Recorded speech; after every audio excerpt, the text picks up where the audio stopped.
We are Eric and Mauri, and welcome to Iceland. We're in the oldest part named Westfjords, and we're slowly making our way up north. We have 2 passes to cross until we reach the next village, and it proves to be one of the most beautiful stretches yet.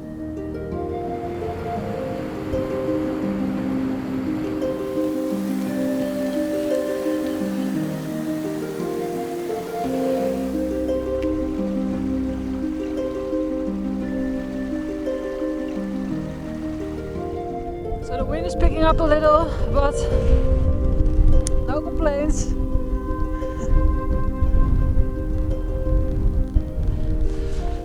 Pretty heavy pass with some headwind and rain and quite a steep incline. And just want to give a shout out to Eric because I'm always the one behind and he never bothers. I never feel hurried. I can take my own pace, you know, and for me that's really important. Give each other time to do it your own way. That's the only way you're able to enjoy it, I guess, even the harder moments.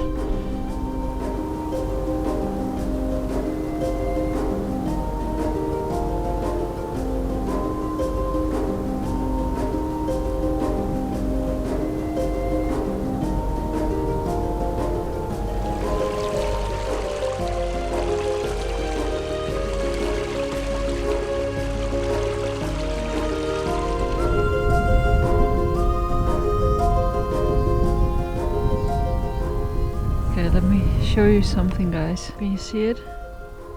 It's the 10th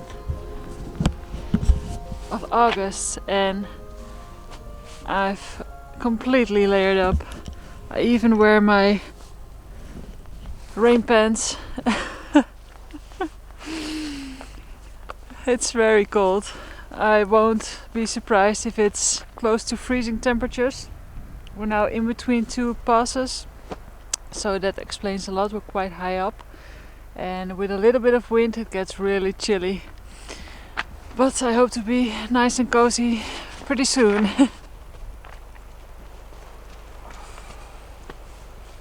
So, pretty cold because my shoes were so wet from yesterday from the rain.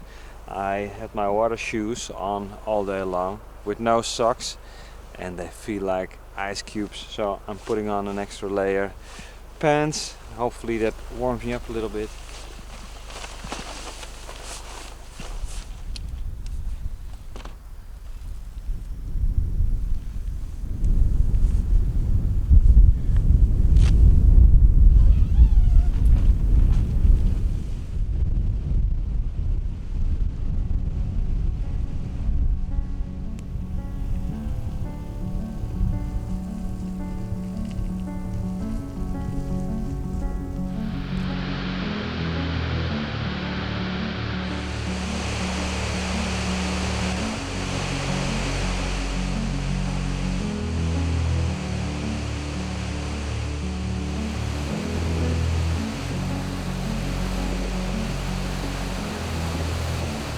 So what I really feel like bicycle touring gives me, you constantly have an opportunity to reflect on yourself. You are faced with constantly changing circumstances. I really feel that with any activity where you push your own personal limits, your own boundaries, there's an opportunity there to change maybe old thinking patterns or the way you think about other people or how you can face the world, you know. It feels like I'm sort of in a constant flux of emotions on a bike tour, but I do feel there's like this light that goes up and I think that's the most important.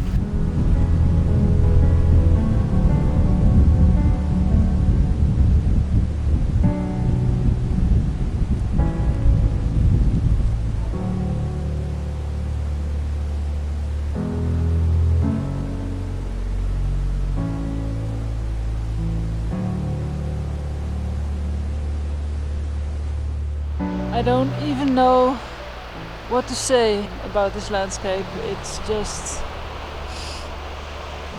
really otherworldly somehow, and it's really difficult to not constantly get out your camera and make film shots or make pictures, because it's just extremely epic and something we've really never experienced somewhere else. This intense, super wild, remote, it's really incredible.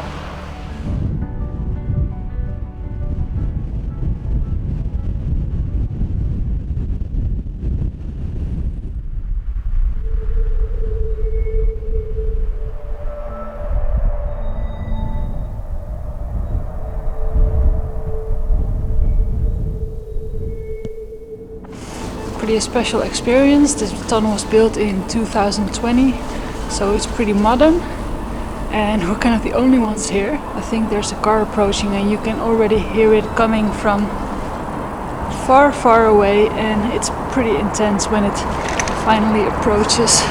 The sound gets louder and louder and it feels like a plane is flying over.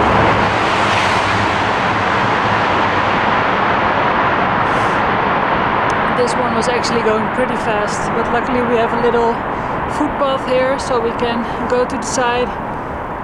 But man, it really makes you think about tunnels and building tunnels. What a special job, you know? I mean, in the past there has been so many accidents with building tunnels, but now they have all this modern equipment to do it. But yeah, we can really appreciate it because we're actually riding through a fjord. And it saves us a very big climb and also many more kilometers, so thumbs up for tunnels. Man, it's so long, almost 6 kilometers. What a project. And there is hardly anybody in it. That's the really strange part about it. We almost have the whole tunnel for ourselves and it just feels like we're in a sci-fi movie. It's cold and kind of damp at the same time. And yeah. It's like this underground small little tube through this huge mountain.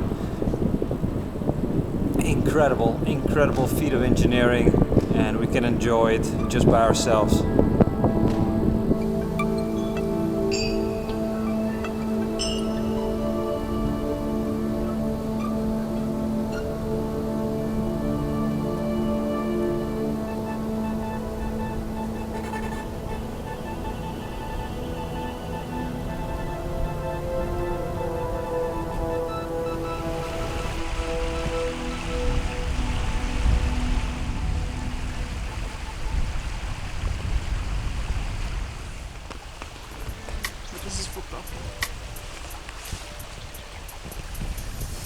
We are on our way to Bugularavik, where we come across a couple of traditional fishing huts. Located directly on the coast, we get a fascinating glimpse in how life must have been here in the past.